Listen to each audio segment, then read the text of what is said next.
Hi everyone, welcome to my channel. আমি দোয়েল। তো আজকে আমার রেসিপি হলো ডালের পকোড়া। আমি দু রকম ডাল দিয়ে এই মজাদার পকোড়াটা রেডি করেছি, তারই রেসিপি আপনাদের সঙ্গে শেয়ার করলাম। তো চলুন আমার কিচেনে রেসিপিটা শুরু করি। তো ডালের পকোড়া রেডি করার জন্য এখানে আমি দু রকমের ডাল 4 ঘন্টা আগে ভিজিয়ে রেখেছিলাম। এখানে আমি 1 বাটির মতন নিয়েছি ছোলার ডাল আর হাফ বাটির মতন নিয়েছি মসুর ডাল। তো দু রকমের ডালটা খুব ভালোভাবে ভিজে গেছে। এবার আরও দুবার আমি পরিষ্কার জল দিয়ে ডালগুলোকে ধুয়ে নিয়ে জলটা পুরো ঝরিয়ে নেব। জলগুলো খুব ভালোভাবে কিন্তু ঝরিয়ে নিতে হবে, একদমই যেন জল না থাকে। এবার আমি এগুলোকে পিষে নেব। আর হ্যাঁ, পেষার সময় কিন্তু একদমই জল ব্যবহার করব না। এগুলো শুকনো শুকনো আর একটু কি বলবো, মিহিন করে পিষবো না, একটু দাঁড়া করে এটাকে ভালো করে আমি পিষে নেব।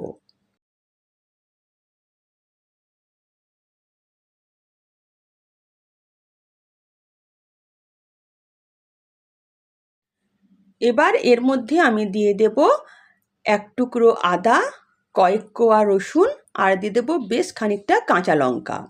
এখানে ঝালের পরিমাণটা আপনারা বাড়াতে পারেন, আবার কমাতেও পারেন। এবার ডালগুলোকে ভালো করে পিষে আমি ফিরে এলাম। দেখুন, ডালগুলোকে আমি এমনভাবে পিষেছি, এগুলো কিন্তু পুরো মিহিন করে পিষিনি। দেখুন, একটু দানা দানা করে কিন্তু পিষেছি। এই পকোড়ার জন্য কিন্তু এইরকমই দানাদার ডালের বাটা লাগবে। এবার একটা পাত্রের মধ্যে আমি এই ডাল বাটাটাকে ঢেলে নেব।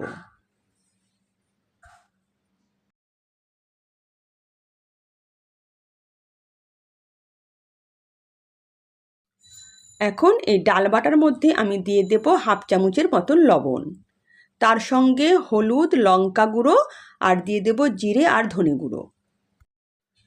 সব গুঁড়ো মশলাই কিন্তু আমি খুব অল্প অল্প করে দেব, হাফ চামচেরও কম।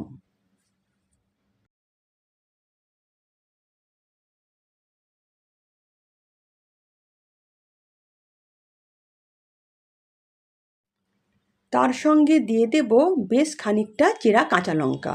এটা একটু ঝালঝাল হবে।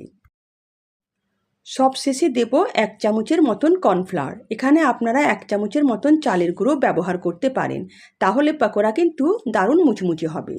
এবার সব উপকরণগুলোকে ভালো করে আমি মাখিয়ে নেব। একটু শুকনো শুকনো করে মাখতে হবে। এখানে কিন্তু কোনো প্রকার জলের ব্যবহার করা যাবে না।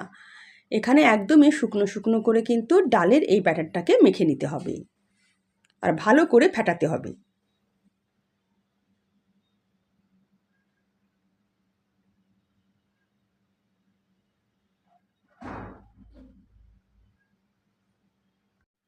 তো ডালের ব্যাটারটাকে আমি খুব ভালো করে ফেটিয়ে নিয়েছি। আর দেখুন, এবার আমার ডালের মাখাটা খুব ভালোভাবে রেডি হয়ে গেছে। এবার আমি পকোড়াগুলো ভেজে নেব।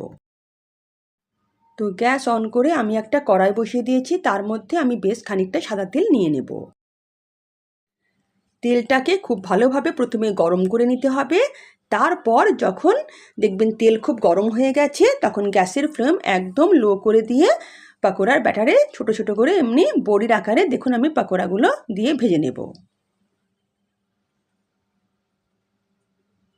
আপনারা চাইলে বড় বড় করেও কিন্তু পকোড়াগুলো ভেজে নিতে পারেন, কিন্তু আমি বড়ির সাইজে পকোড়াগুলো এভাবে ভেজে নিচ্ছি। পকোড়াগুলো একদম কিন্তু লো ফ্লেমে একটু সময় ধরে ভাজতে হবে, তাহলে কিন্তু এগুলো দারুণ মুচমুচে আর ক্রিস্পি হবে। পকোড়ার এক পিঠটা খুব ভালোভাবে ভাজা হয়ে গেছে। এবার আমি ঝাঁঝরির সাহায্যে এভাবে উল্টে পাল্টে দিয়ে পকোড়াগুলোকে একদম গোল্ডেন ব্রাউন করে ভেজে নেব। একটু কিন্তু সময় ধরে ভাজতে হবে লো ফ্লেমে।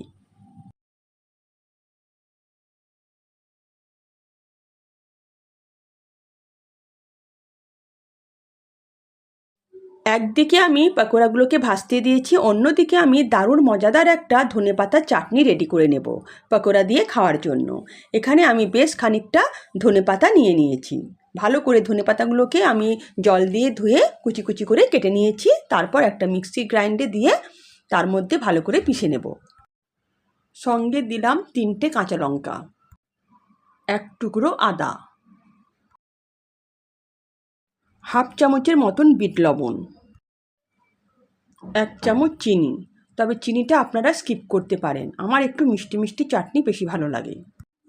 হাফ চামচ রোস্টেড জিরে গুঁড়ো, আর 10 মিনিট আগে আমি এক মুঠো তেঁতুল মানে পাকা তেঁতুল ভিজিয়ে রেখেছিলাম জলে, সেটাকে ভালো করে চটকে আমি এই কাতটা নিয়ে নেব।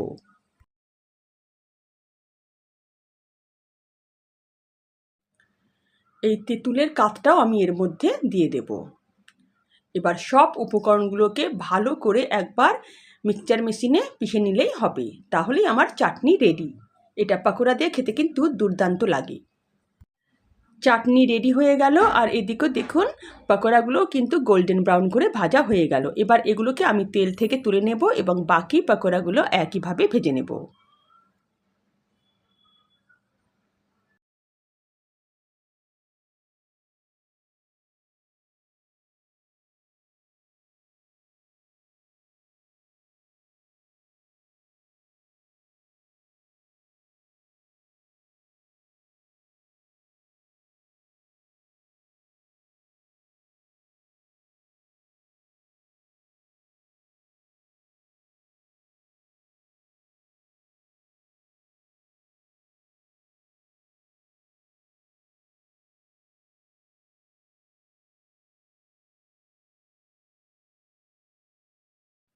ডালের পাকোড়া আমার রেডি। দেখুন এগুলো কেমন মুচমুচে হয়েছে, আর এটা ধনেপাতার চাটনি দিয়ে খেতে কিন্তু অসাধারণ লাগে।